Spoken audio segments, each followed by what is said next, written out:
Só. É, a gente, vez por outra, nós temos aí envolvidos na nossa conversa a história do Brasil com os países asiáticos, ou seja, na compra das blusinhas, ou seja, no comércio, vez por outra os Estados Unidos se envolvem lá num problema com a China e com a Coreia, e a gente quer entender um pouco mais sobre isso, até porque existe um desafio muito grande nessa relação empresarial em expansão que está acontecendo com o Brasil e os países asiáticos, né? Olha só, para você ter uma ideia, ao longo de 12 anos de atuação, já o Dr. Pedro Qualiato, que é mestre em Direito Empresarial Internacional pela Universidade da Califórnia, que atua também na Qualiato Advogados, ele tem muitas informações para compartilhar conosco, para ajudar a desfazer um pouco esse nó, porque vez por outra, ou é Brasil e Estados Unidos, ou é Brasil e China, ou é Brasil e Mercosul. Nós vamos entender um pouco como é que está essa relação comercial, conversando sobre direito empresarial com o advogado Dr. Pedro Qualiato. Muito obrigado por atender a nossa equipe, por compartilhar conhecimentos aqui conosco, Dr. Pedro. Bom dia, Edson. Bom dia, Nath Luquezzi. Eu que Bom dia. agradeço o convite. É um prazer participar. Bom dia a todos os ouvintes da Rádio Bandeirantes. Doutor, a gente sempre acredita que atender empresas estrangeiras vai muito a mais do que aquela sempre prática que a gente chama de juridiquês, né? Na prática, como lidar com essas diferenças entre, por exemplo, um investidor europeu e um asiático na hora de assinar um contrato aqui no Brasil? Como é que as pessoas devem ficar atentas a esse aspecto? Edson, ótima pergunta. De fato, felizmente, nós temos tido um aquecimento na economia global e um interesse crescente de países, em relação ao Brasil, de empresas estrangeiras em relação ao Brasil. Especialmente aqui na região de Campinas, a gente tem uma diversificação de investimentos, de investidores muito interessante em vários segmentos da indústria, de serviços, e de países de diferentes lugares, diferentes partes do mundo. Por exemplo, você mencionou os países asiáticos, temos diversas empresas coreanas aqui na região, diversas empresas chinesas, tem empresas da Índia, que inclusive o nosso escritório aqui atende. Agora, em relação a como você atende, e recebe essas empresas aqui, é uma questão bastante prática e que demanda bastante observação, porque você tenta se colocar na posição do investidor, do estrangeiro, percebendo ali o seu ponto de vista, a sua maneira de fazer negócio. Tem determinados países que têm a intenção de assumir um risco maior nos negócios aqui, que tem mais arrojo, desejam mais velocidade. Outros países são mais conservadores, preferem estudar o terreno, fazer um plano de negócio muito estruturado antes de começar. Então aí depende muito da nacionalidade, da cultura do país e também do próprio investidor, do dono da empresa, do acionista, qual é o grau de interesse, o quanto ele deseja de assumir de risco, a pressa que ele tem para fazer o negócio aqui no Brasil. Então, dependendo desses fatores, a gente dá um atendimento customizado para cada tipo de empresa e cada tipo de empresário.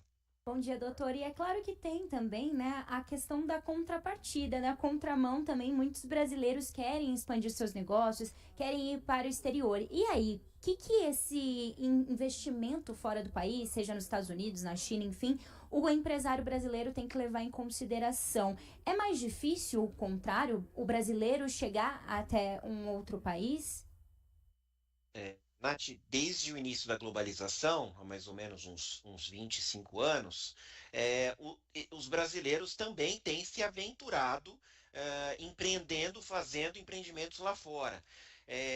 Tem algumas dicas que valem tanto para um brasileiro que queira, que deseje expandir os seus negócios para um país estrangeiro, como para uma empresa estrangeira que queira vir para o Brasil.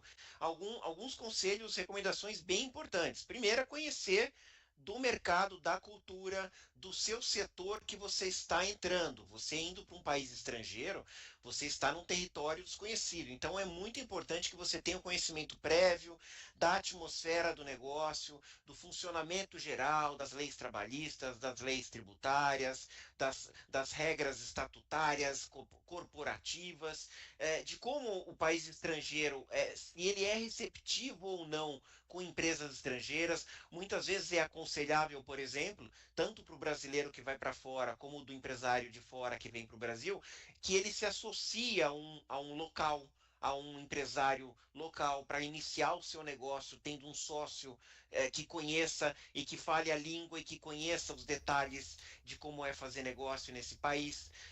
Também verificar sempre as regiões, diferentes regiões do país que você deseja ir, por exemplo, se há benefícios fiscais ou algum tipo de atrativo ou oferta especial. Aqui no Brasil, a gente tem cidades e estados que gostam e que tentam de todas as formas atrair empresas estrangeiras. A própria região de Campinas tem cidades que oferecem descontos no IPTU, que oferecem imposto sobre serviço bastante reduzido, que oferecem condições bastante favoráveis para que uma empresa estrangeira se estabeleça aqui. E também é importante verificar a mão de obra local.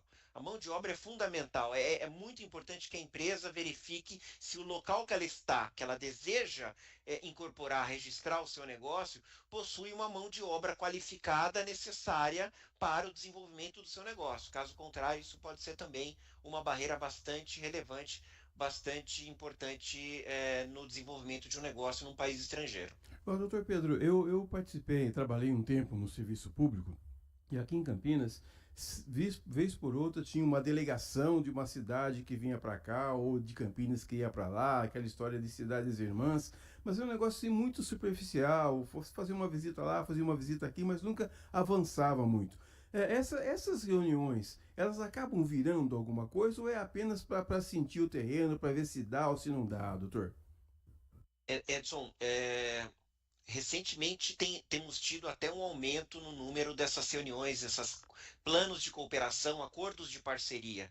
Isso tem um potencial, sim, de resultar em negócios, inclusive não só da parte da administração pública entre as delegações, mas também entre universidades, na parte acadêmica. A gente tem visto universidades aqui de Campinas, encabeçadas sempre pela Unicamp, mas as outras particulares também fazem diversos convênios com universidades estrangeiras que acabam resultando em cooperações, em intercâmbios entre estudantes, entre professores e que posteriormente resultam em negócios. Os alunos saem das faculdades, abrem negócios, startups, e com os contatos realizados na época da universidade, eles conseguem realizar negócios. Então, nessas reuniões que você mencionou, o que pode sair são diretrizes para acordos de cooperação entre países ou entre estados ou entre cidades. Então, Campinas faz um acordo de cooperação com Lisboa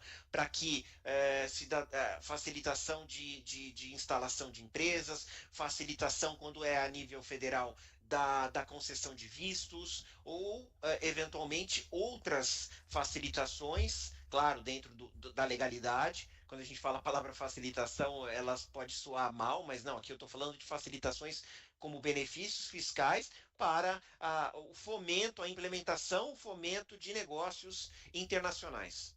Doutor, e como hoje a gente tem falado muito do mercado digital, principalmente as empresas chinesas que chegam assim com preços altamente competitivos, como é que o comércio digital, não só internacional, mas ele tem afetado também essas práticas de direito comercial internacional?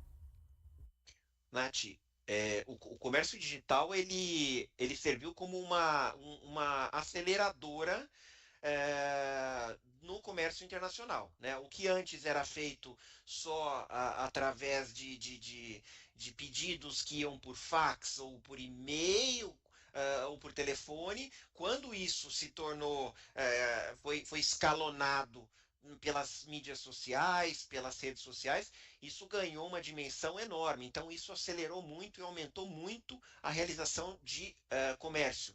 Hoje é possível um brasileiro comprar um produto da China e esse produto chegar aqui em 48 horas, 72 horas, dependendo do meio de transporte utilizado.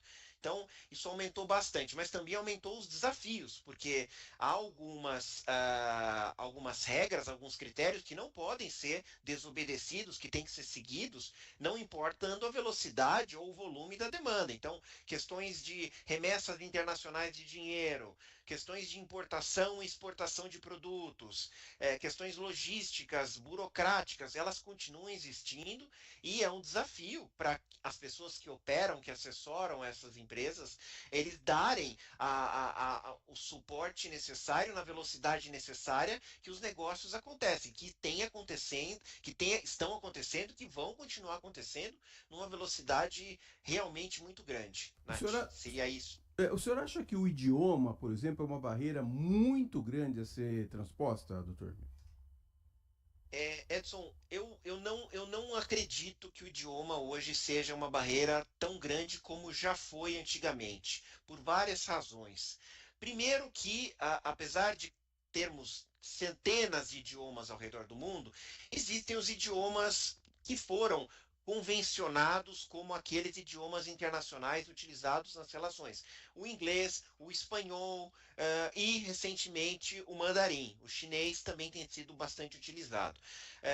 Porém, não é só a questão idiomática, porque a questão do idioma hoje você pode superar, ou pelo menos ter um suporte muito grande, utilizando a inteligência artificial, utilizando tradutores.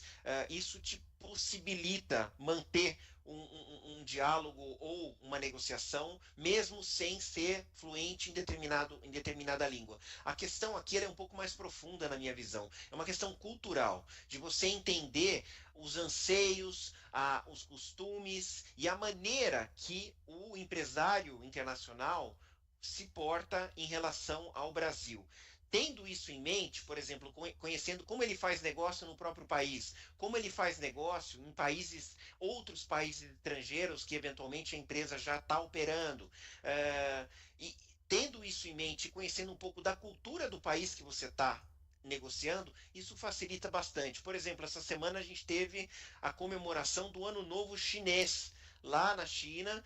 Foi a única semana do ano que a China para efetivamente para celebrar o Ano Novo do calendário chinês. É importante que o empresário brasileiro saiba disso, conheça isso. Primeiro, para saber que não é uma semana para você demandar coisas, mandar coisas, fazer contatos, mas também, eventualmente, para desejar Feliz Ano Novo, para você se inteirar do que se trata o Ano Novo chinês. E isso facilita muito.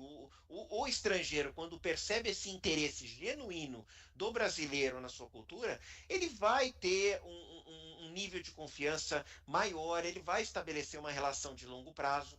Então, isso facilita muito, além, claro, do conhecimento do idioma que você mencionou, Edson. E como são as barreiras também hoje na questão jurídica do uso de inteligência artificial, do uso de dados? A gente tem a nossa lei brasileira, né, LGPD. Como que funciona quando as Big Techs chegam aqui no país? Elas têm que se adequar a tudo isso ou elas podem fazer um mix, né, do que é permitido no país dessa Big Tech e o que é permitido aqui? Essa questão da inteligência artificial, ela é provavelmente o maior desafio jurídico, legal da atualidade, tá? Por que eu digo isso? Porque é uma questão muito abrangente, que envolve questão de proteção de dados pessoais, envolve questões de propriedade intelectual e outras muitas questões. Os países, inclusive o Brasil, estão desenvolvendo ajustes e adaptações às suas legislações para se adequarem à nova realidade da inteligência artificial. Ainda não há um consenso, talvez não haja em um curto ou médio prazo, em relação a isso. Mas o que se faz, o que já se fez em situações, quando tivemos, por exemplo, o advento da internet, há algumas décadas atrás, é uma legislação global que é criada a título de aconselhamento, a título de referência, e aí os países, dentro das suas jurisdições, das suas soberanias, estabelecerem leis e regras que se adaptem e se adequem a essa legislação global internacional. Isso que se usa normalmente. Aí uma curiosidade, Nath, sobre inteligência artificial. Eu li essa semana que a China ela está, em relação à IA, ainda correndo atrás dos países como Estados Unidos, por exemplo, em termos de computadores avançados, em termos de microchips. Mas é claro que a China, como tudo que ela faz, ela está correndo atrás, contratando profissionais, verificando, desenvolvendo produtos para diminuir a distância que hoje ela tem em relação a microchips de alta velocidade para o desenvolvimento de sistemas de IA tão avançados quanto existem hoje nos Estados Unidos. Então é interessante que mesmo os países grandes, eles têm os seus pontos fortes e seus pontos em desenvolvimento. E a China, sabendo bem disso, está correndo atrás para ter uma IA tão poderosa quanto a americana num curto espaço de tempo. Estamos conversando com o Dr. Pedro Qualiato, que é mestre em Direito Empresarial Internacional. Doutor Pedro, uma última pergunta aqui para o senhor. Eu tenho um grande amigo que me deu, inclusive, a primeira chance no rádio. Ele se chama Valdemir Amorim, e ele diz assim: Edson, tem horas que você precisa falar em letra de forma. Então, doutor Pedro, falando em letra de forma, para o empresário brasileiro que está nos ouvindo, que sonha em expandir os seus negócios para a Flórida ou para a China, qual é o primeiro passo que ele tem que dar para não sofrer logo ali na esquina, doutor? Bom, falando da parte de comportamental, eu diria que o estrangeiro ele procura aqui no Brasil sempre uma parceria com empresários que são éticos, transparentes, sinceros, que não fazem promessas que não possam ser cumpridas, que sejam pé no chão. Esse é o meu feeling, é uma sensibilidade que eu tenho. Agora, como você faz para expandir os negócios? Você tem alguns canais que você pode procurar, como, por exemplo, associações de comércio internacional, existem câmaras Brasil-Estados Unidos, câmaras Brasil-China, Brasil-Índia, Brasil-Canadá, que são países que investem bastante no Brasil. Existem também os eventos, as feiras internacionais, que são realizadas periodicamente nesses países. Eu estou falando globalmente, eu estou falando de Europa, eu estou falando de América Latina. É importante brasileiros que queiram procurar parceiros para, de repente, distribuir seus produtos, levar os seus produtos para outros países, comparecerem nessas feiras para formalizarem parcerias, estabelecerem relações de longo prazo. Também tem a questão da marca, é um ponto que eu sempre bato, uma tecla muito importante, tanto para empresas estrangeiras que venham para o Brasil, como para brasileiros lá fora. Primeira coisa, registrar a marca no país que você está entrando, para evitar surpresas, fazer uma pesquisa prévia para ver se o seu produto ou sua marca já não está registrado ali, algo similar. Então, são dicas importantes. E estudar a região, os costumes da região. Países grandes como Estados Unidos e China têm regiões muito distintas, algumas bastante receptivas e favoráveis a investimentos estrangeiros. A China, por exemplo, tem Hong Kong, que é um local onde se fala inglês. A língua oficial é a língua inglesa. A documentação, a burocracia é toda inglesa, em inglês, o que facilita bastante o comércio internacional. Então, por exemplo, seria um bom porto de entrada para um estrangeiro na China através de Hong Kong, e não através da China continental, que talvez seja um pouco mais burocrática ou complexa por conta do idioma.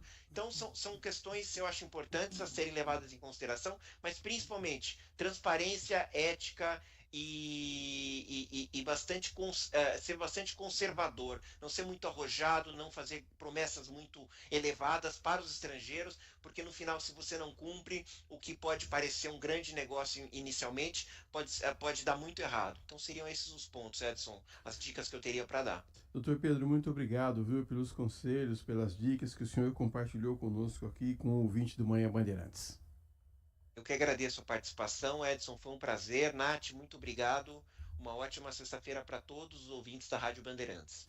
Para o senhor também. Conversamos com Pedro Qualiato, é mestre em Direito Empresarial Internacional pela Universidade da Califórnia e atua também no Qualiato Advogados.